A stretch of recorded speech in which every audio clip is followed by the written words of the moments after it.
생각을 조심하라. 왜냐하면 그것은 말이 되기 때문이다. 말을 조심하라. 왜냐하면 그것은 행동이 되기 때문이다. 행동을 조심하라. 왜냐하면 그것은 습관이 되기 때문이다. 습관을 조심하라. 왜냐하면 그것은 인격이 되기 때문이다. 인격을 조심하라. 왜냐하면 그것은 인생이 되기 때문이다. 마하트마 간디의 이야기입니다.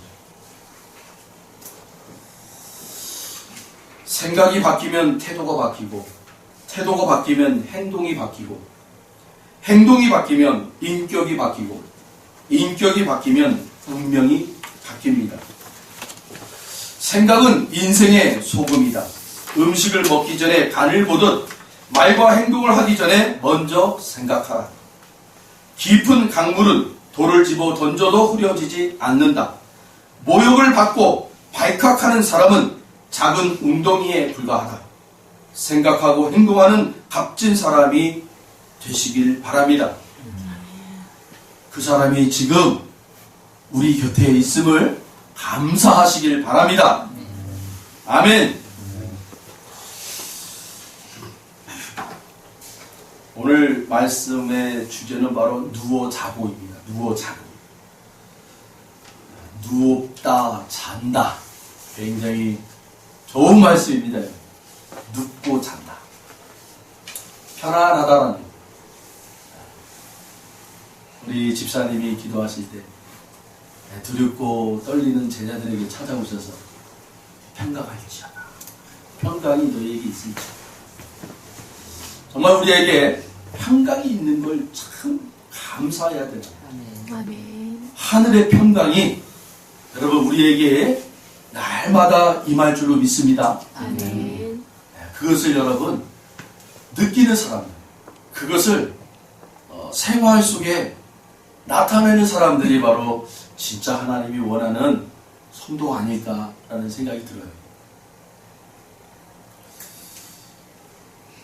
오늘 이 시편 3편은요, 여러분 성경에도 보면 작은 글씨로 그 부제가 나와 있어요.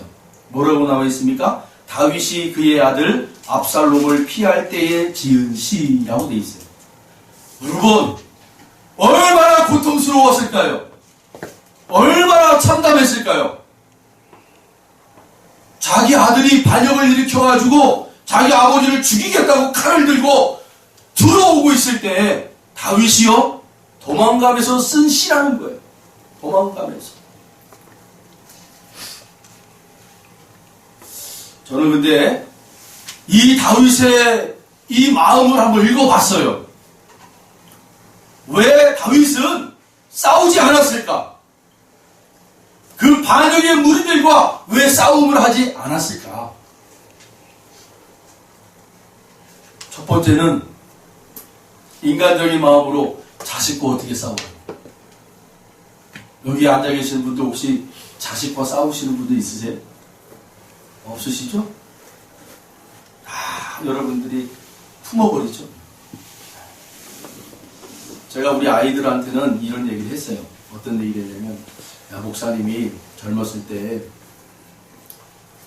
지금 이제 생각해보니까 가장 마음 아픈 것 중에 하나가 우리 정 집사님 있잖아요. 네? 정충기 집사님. 저희 교회에 나오셔서 세례 받으시고 며칠 뒤에 소천하신 우리 아버님. 그 아버님을 생각할 때 목욕을 한번 같이 안 가봤어요. 평생. 목욕을. 네. 등을 한번 안 밀어봐줬어요. 그게 제일 후회스럽더라고요.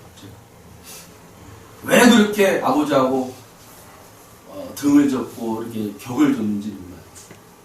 사춘기 때라 아마 그랬었나 봐요. 그게 이제 사춘기 때 이게 묻어져 버리니까 좀 너무 어색한 거예요. 아버지랑 목욕 가서 빨가벗고 등 밀어주고 이러는 게 너무 어색한 거예요. 몇 번 이 동네가 작으니까 동네에 이 목욕탕이 몇 군데밖에 없어요. 그래서 또 깨끗하다라고 하는 그러한 목욕탕이 있어요. 거기만 가요, 저는. 근데 어느 날 아버님이 그쪽으로 오시더라고요. 목욕탕에서 만났어요. 근데 모른 척하고 그냥 휙 나와버렸어요, 제가. 그게 계속 마음에 사무치는 거예요. 그러면서 우리 고등부 아이들한테 그런 얘기를 했어요.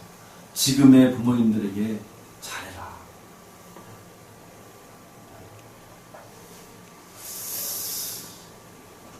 어떤 부모님이 자식하고 싸우겠어요?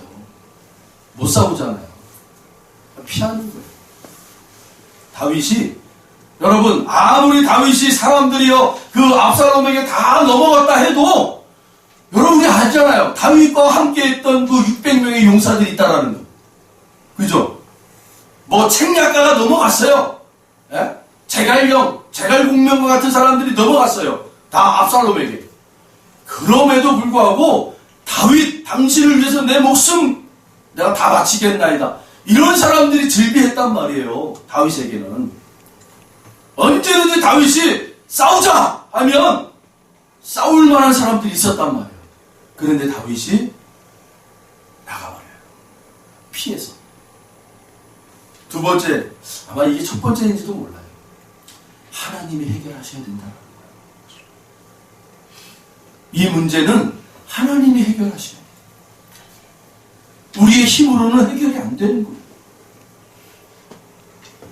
사랑하는 성도 여러분, 혹여나 우리는 여기 다 지금 자녀를 둔 부모님의 입장에서 지금 제가 얘기하는 거예요. 여러분들 다 부모님이시고 자녀들이 있잖아요. 지금 자녀들과 여러분과의 관계가 지금 틀어져 있었다면 여러분 흔절히 하나님 앞에 기도하시길 바랍니다. 아멘. 이 틀어짐은요, 하나님만이 해결하시는 거예요. 다윗에게는 어쩌면, 물론 자식과 어떻게 싸우겠어요. 그런 마음으로 도망갈 수도 있었지만, 그 깊은 자리에는 더 어떤 마음이 있었어요? 하나님이 해결하셔야 됩니다.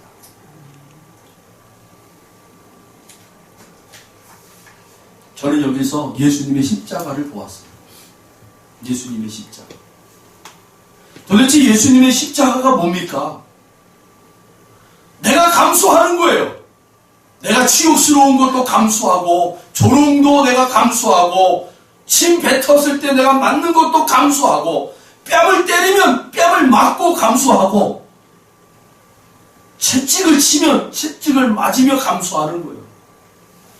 그리고 낮고 낮은 우리 성찬 때 내 예수님이 찢겨지는 거예요. 몸을 찢겨지는 거죠. 피가 흘려지는 거예요. 그럼에도 불구하고 이 모든 일을 예수님이 감수할 수 있었던 이유는 뭡니까? 하나님이 하실 거라는 거예요. 하나님이 하실 거라는 거예요. 다윗에게 이런 모습이 저는 보이더라는 거예요. 얼마나 치욕스러운 거예요. 아들이 자기를 죽이겠다고 칼을 들고 반역을 일으켜서 군대를 이끌고 예루살렘 성으로 쳐들어온다는 소식을 듣자마자 다윗은요, 떠날 채비를 하는 거예요. 도망가자. 신발도 신지 못하고 도망가요. 그냥 후다다다다닥 하고 도망가버려요. 얼마나 여러분 수치스러운 거예요. 얼마나 조롱거리가 되는 거예요. 그런데 다윗은 이 모든 것을 감수하는 거예요. 하루아침에 몰락한 그러한 패전의 왕처럼 완전히 몰락하여 떠나버립니다. 다윗의 이 모습을 통해서 여러분 정말 우리 낮아지는 것을 두려워하지 않는다는 거죠. 찢겨지는 것을 두려워하지 않는다는 거예요. 왜요? 하나님이 하실 거라. 저는 그 다윗의 이 모습을 보면서 바로 그 십자가의 모습을 보게 됐어요. 여러분, 여러분의 그 삶의 자리에 하나님이 여러분을 그렇게 보내시는 그 자리에 낮아지게 하시고 여러분을 찢어놓는 그런 아픔의 자리를 하나님 보내신다면 여러분 믿음의 눈으로 할렐루야, 할렐루야, 하나님 내가 여기서 죽겠나이다. 하나님이 일하실 것입니다. 아멘. 하나님이 일하신단 말이에요.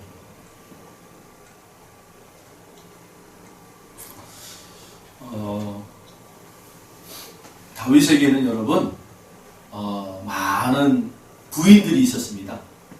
다윗에게는 일부 다처제죠. 일부 다처제. 여러분도 혹시 알다시피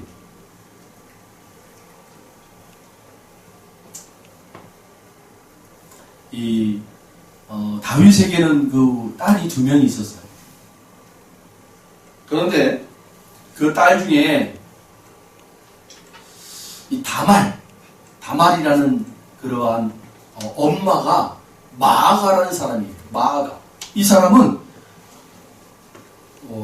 이웃 나라의 왕의 공주였어요. 공주. 그 공주와 전략적으로 다윗이 결혼을 한 거예요. 그래서 두 남매를 낳아요. 압살롬과 다말이라는 낳아요. 자, 압살롬도 누구의 아들이에요? 마아가의 아들이에요.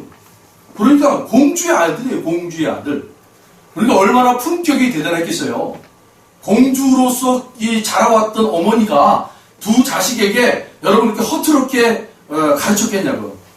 아주 그 왕도의 법칙에 따라서 그 왕자와 공주의 그 품격에 맞는 그런 모습으로 여러분 그렇게 가정교육을 시키지 않았겠냐고요. 참.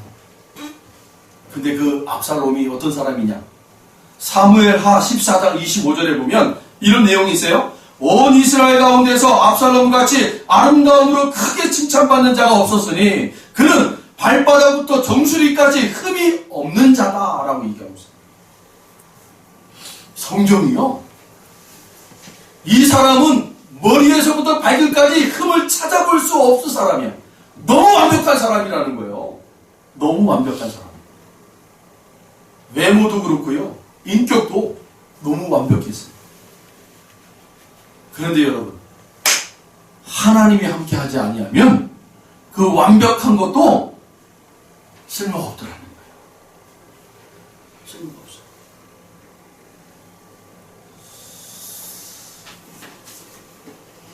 우리 802장 찬양합니다. 802장 찬양하겠습니다.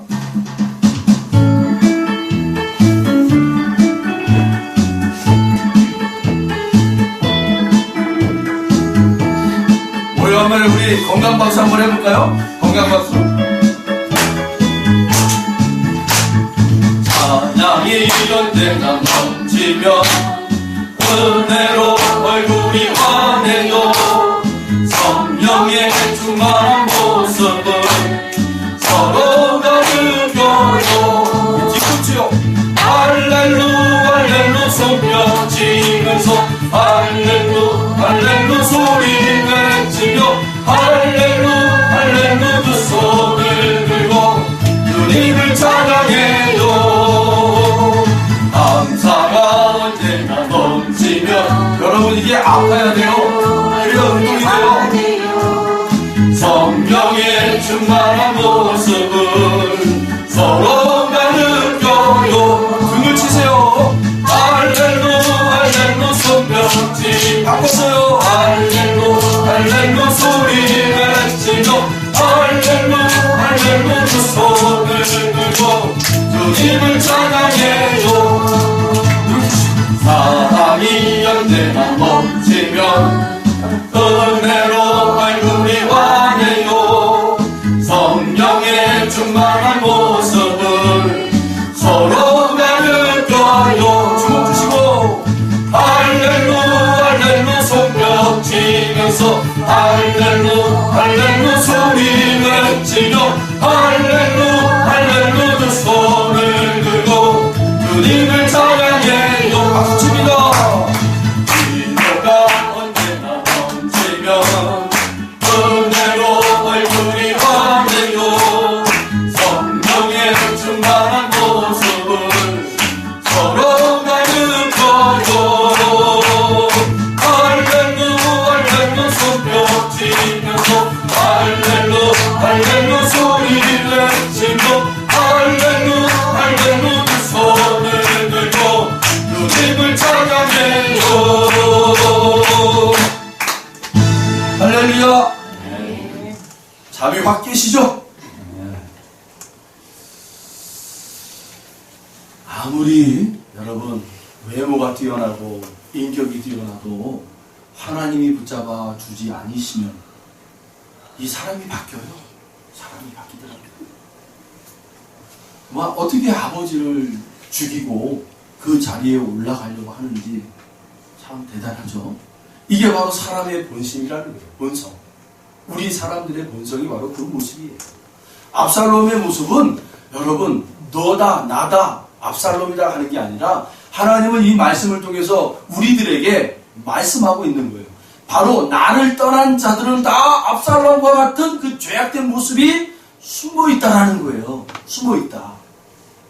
여러분 우리가 그 압살롬과 같은 모습이 숨어 있어요.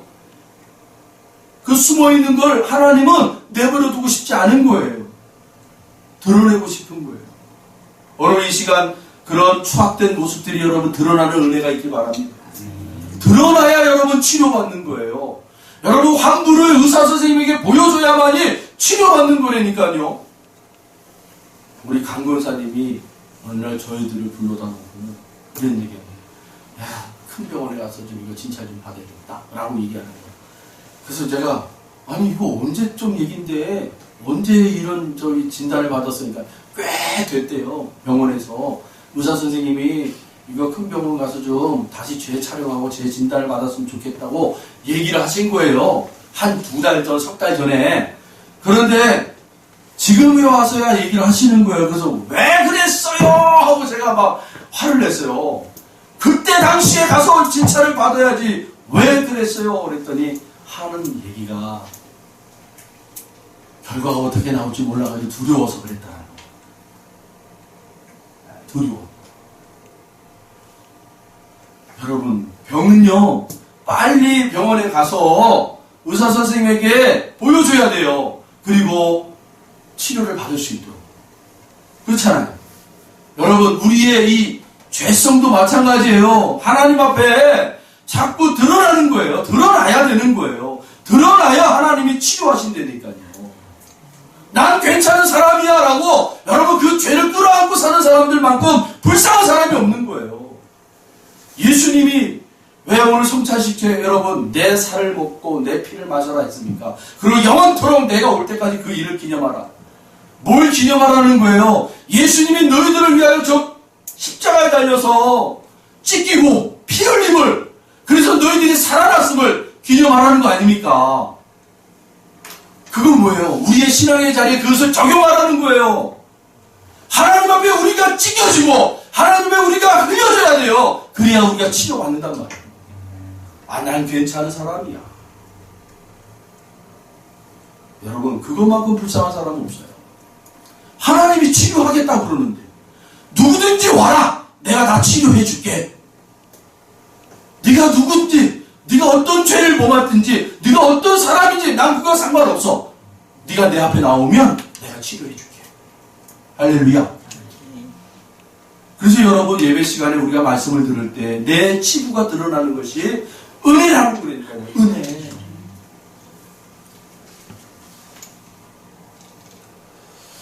오늘 1절과 2절을 한번 우리 보겠습니다. 1절 2절 여호와여 나의 대적이 어찌 그리 많은지요 일어나 나를 치는 자가 많으니이다. 많은 사람이 나를 대적하여 말하기를 그는 하나님께 구원을 받지 못한다 하나이다. 쉘라.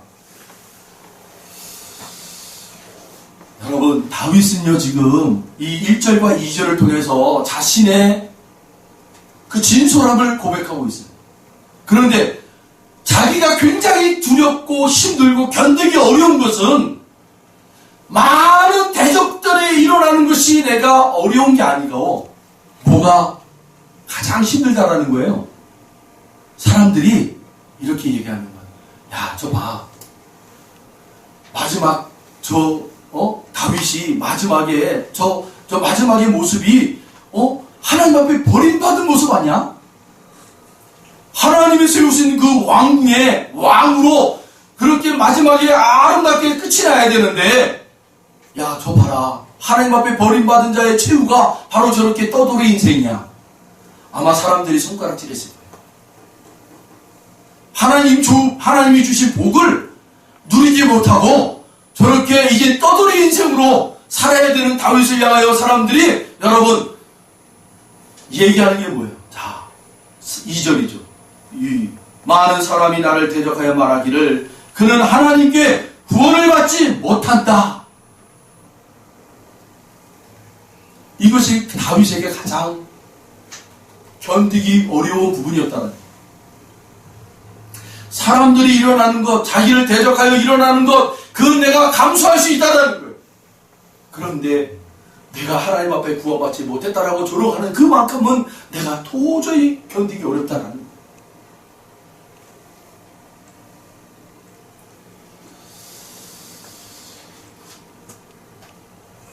여러분 2절에 보시면 마지막에 뭐라고 끝나요?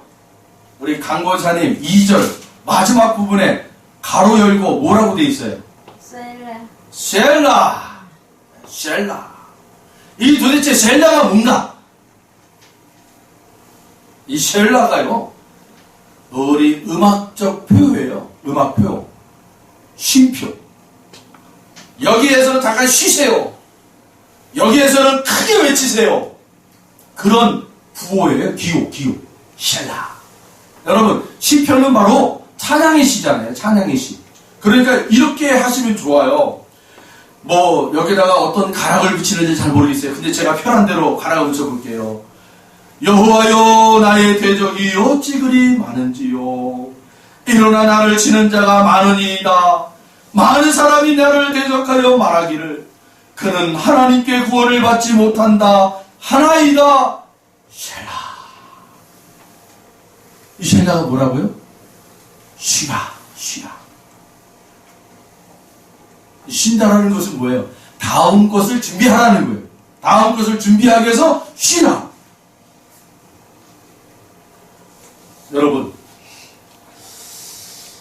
이 셀라가 나오는 구절을 보세요. 오늘 본문에 2절에 나와 있죠. 그리고 몇 절에 나와 있어요? 4절에 나와 있죠. 그리고 마지막에 8절에 나와 있어요. 이 세 구절에 셀라가 붙어 있단 말이에요. 근데 내용들을 보세요.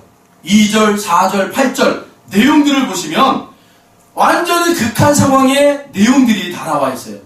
2절, 많은 사람이 나를 대적하여 말하기를 그는 하나님께 구원을 받지 못한다. 하나이다. 셀라. 내가 나의 목소리를 여호와께 부르짖으니 그의 성산에서 응답하시로다. 셀라. 구원은 여호와께 있사오니 주의 복을 주의 백성에게 내리소서. 셀라. 다 극적인 내용이에요. 극적인 거예요. 여러분, 이 셀라 다음에 나오는 구절들을 한번 눈여겨보셔라. 그러면 2절 다음에 나오는 구절이 바로 3절이잖아요. 3절이 어떻게 시작됩니까? 여호와여 주는 나의 방패시요 나의 영광이시요 나의 머리를 드시는 자니이다 라고 얘기했잖아요. 다윗은요, 방패의 의미를 알아요. 다윗은 어렸을 때부터 뭐 했던 사람이에요? 세상에 여러분 등장할 때부터 그는 싸움을 통해서 세상에 등장한 사람이에요. 골리앗을 통해서 여러분 등장하잖아요. 여러분, 골리앗은요 싸움을 거는 사람이라고 성경은 기록하고 있어요. 싸움을 거는 사람. 다시 말하면 이것을요 영어 성경에는 뭐라고 되어 있냐면 챔피언이라고 되어 있어요. 골리앗을 이야기하는데 영어 성경에는 그 골리앗은 바로 챔피언이다.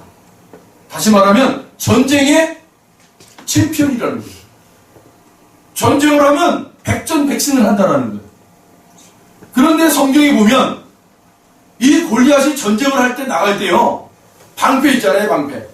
이 방패를 따로 들고 나가는 사람이 있어요. 그러니까 이런 거예요.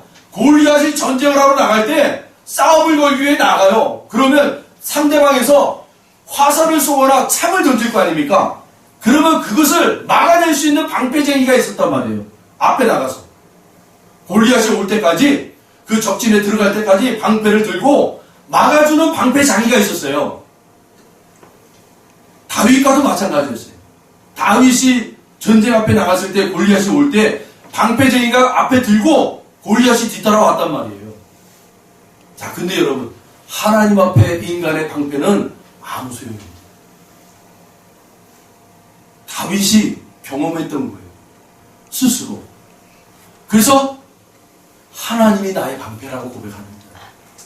사람이 방패를 아무리 견고하게 세운다 할지라도 무너진다라는 거예요. 하나님만이 나의 방패라는 거예요. 사람들이 너는 구원받지 못했다라고 조롱하고 있는데 그 셀라 한 다음에 쉰 다음에 다윗이 어떤 고백을 해요? 여호와여 주는 나의 방패이시다. 나의 영광이십니다. 나의 머리를 드시는 자니이다. 라고 고백하고 있습니다. 사랑하는 성도 여러분, 반드시 하나님이 여러분의 방패가 되어주시기를 바랍니다. 우리의 영광이 누구가 되어야 하나님이 되어야 합니다. 하나님. 우리의 머리를 들어주시는 분은 하나님이시라는 거예요. 그런데 여러분, 그 하나님이 나의 방패가 되어주시고 하나님이 나의 영광이 되어주시고 그 하나님이 나의 머리를 들어주시기까지 내가 견뎌내야 돼요. 할렐루야. 견딜 수 있는 사람이 되시길 바랍니다. 그래서 성령의 열매에는 여러분 인내라는 열매가 있습니다. 인내하시라는 거예요. 참아내시라는 거예요. 여러분 그 인내와 참아냄이요 나를 죽일 수밖에 없는 거예요. 내 안에 성정이 나올 수밖에 없는 걸 참아내라는 거예요. 무엇을? 하나님이 나의 방패가 되어주시고 하나님이 나의 영광이 되어주시고 하나님이 나의 머리를 들어주시기까지 참아내시는 저와 여러분 되길 바랍니다. 계속 우리 강권사님 이야기만 해서 미안합니다. 어느 날 우리 강권사님이 저희한테 얘기하시면서 어떤 얘기를 하시냐면 이제는 회사 생활이 편해졌어 이러는 거예요. 회사 생활이 편해졌대요. 그래서 무슨 얘기 하시는가 했더니만 저희 그 강권사님이 그 회사를 지금 다니고 있는 그 회사가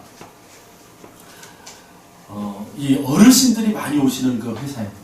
그러니까 다른 회사에 다 이제 나이 때문에 잘려가지고 이제 그 갈 데가 없는 분들이 마지막 그 일터가 바로 아마 우리 강권사님 지금 다니시는 그런 회사인 것 같아요. 연령대가 70대가 다 넘었어요. 거기에서 일하시는 분들이. 근데 그 건물에서 이 관리소장이라는 사람이 이 어르신들을 괴롭히는 거예요. 뭘로 괴롭히냐면 뭐 청소하는 걸로 괴롭히는 게 아니라 그 회사 건물에서 폐지 있잖아요. 폐지. 두꺼운 상자 박스 같은 거. 이런 게 많이 나오나 봐요. 그 회사에서. 근데 이게 굉장히 무거운 거예요. 보니까.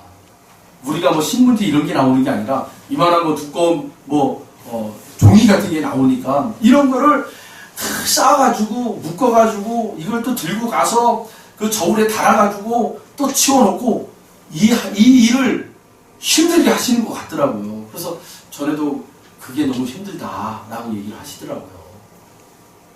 그걸 시키는 거야, 자꾸 관리소장이. 남자들이 해야 할 일을 저희 이제 어머니 연령대에 있는 70대 노인들한테 이걸 시키는 거예요, 자꾸. 남자들을 안 쓰고. 그러니까 힘들다라는 거예요, 힘들다. 근데 어느 날 이제 그 일을 안 한대요. 그 일을 안 한대. 그래서 이제는 회사 다니기가 편하다는 거예요. 그 이야기를 딱 듣는데 그래도 한 몇 개월을 견뎌냈기 때문에 힘들다고 얘기하셨던 적이 한 달, 2달 전이었거든요. 근데 한 몇 개월을 이게 견디고 나니까 이제 일을 안 하게 돼서 참 이제 회사 다니기가 이제 쉽게 다닌다. 편하게 다닌다. 라고 이제 말씀을 해 주시더라고요. 그 이야기를 들을 때 견디는 게 중요합니다. 견디다 보면 여러분 좋은 날이 올 줄로 믿습니다. 신앙의 자리도 마찬가지예요. 신앙의 자리도 힘들어요, 여러분. 믿음의 자리 편치 않습니다. 쉽게 여러분 믿음의 자리를 걸어가는 게 아니에요. 그 성화가 되기까지 성령 하나님 우리를 계속 여러분 만들어 가기까지 우리가 절대로 여러분 내려놓지 못하는 상황들을 내려놓게 하기 위하여 여러분 이런 사람도 만나고 이런 문제도 만나게 하고 하여간 복잡하게 해요. 그래서 그것을 통해서 우리를 다듬으신다니까요. 여러분 견디시길 바랍니다. 여러분 분명히 여러분 하나님이 여러분의 삶의 자리에 정말 멋진 모습으로 우뚝 세워 놓으실 것입니다. 세상이 여러분 흠모할 만한 그러한 믿음의 자녀들로 하나님이 세우실 거예요. 그 모습을 여러분 우리 후배들한테 보여주셔야 돼요. 여러분 예수님이 마태복음 4장에 보면 세상에 이제는 하나님의 나라를 여러분 전하기 위하여 영적 전투를 하기 위하여 준비하기 위하여 여러분 40일 금식 훈련을 받습니다. 40일 금식 훈련이요 어마어마한 거예요. 근데 마지막 이 마귀놈이 예수님에 찾아와가지고 뭐라 그래요? 첫 번째, 너 지금 40일 동안 금식했으니 얼마나 배고프겠냐? 이 돌 가지고 떡 만들어봐. 그러면 내가 너 하나님의 아들이라는 걸 내가 인정해 줄게. 예수님이 뭐라고 그래요? 야, 하나님의 나라는 먹는 게 있지 않아. 저리 가. 그랬더니 이 마귀가 그냥 가는 게 아니라 예수님을 성전 꼭대기에 갖다 올려놓고는 야, 너 하나님의 아들이니까 뛰어내려라. 그러면 천사들이 너를 수종 들어서 너가 다치지 않게 할 거야. 예수님이 또 물리쳐요. 야, 하나님의 나라는 그런 것이 있잖아. 저리 가. 그런데 이 마귀놈이 마지막으로 천하만국을 보일 수 있는 큰 높은 자리에 올라가서 예수님을 데리고 올라가는 얘기하죠. 천하만국을 보여주며 야, 네가 나한테 전해봐. 그러면 이 만국을 너에게 줄게. 그럼 네가 하나님의 아들이라는 걸 내가 인정할게. 그런데 예수님이 저리 가라. 하나님의 이 권세는 하나님의 나라는 그런 거 있잖아. 그리고는 예수님이 다 물리치고 그리고 이제는 세상의 자리에 들어가요. 세상의 자리에 들어가서 이제는 영적 전투를 시작하면서 마지막 영적 전투를 통해서 하나님의 아들이심을 무엇을 통해서 세상에 드러내냐면 저 십자가를 통해서 하나님의 아들이심을 드러내더라는 거예요. 그래서 백부장이 저 예수를 십자가에 달아놓고 죽이면서 예수님이 십자가에서 죽는 그 모습을 통해서 뭐라고 고백합니까? 이야, 진정 저 사람은 하나님의 아들이었구나. 여러분, 예수님이요, 돌로 떡을 만들어라. 우리 사람은 도저히 할 수 없는 거예요. 그렇죠? 우리는 할 수 없어요. 그런데 예수님의 편에서는 너무나 쉽단 말이에요. 돌이 떡이 되는 거 너무나 간편하고 너무나 간단하고 너무나 쉬운 일이에요. 여러분, 성전 꼭대기에서 떨어지면 사람은 죽어요. 중력의 법칙에 의해서 다치거나 뼈가 부러지거나 죽는단 말이에요. 이게 자연의 법칙 아닙니까? 중력을 거스를 수가 없어요, 우리 인간은요. 그런데 예수님은 이 중력을 거스를 수 있는 분이란 말이에요. 뛰어내려도 몸 하나 다치지 않을 뿐이에요. 근데 그분이 안 하셔요. 네가 이 일을 하면 내가 하나님의 아들이라는 걸 내가 인정할게. 하나님의 아들이라는 그 인정을요, 너무나 손쉽게 할 수 있는 부분을 마다하고 가장 고통스럽고 어려운 저 십자가를 통해 하나님의 아들이심을 드러내고 있더라는 거예요.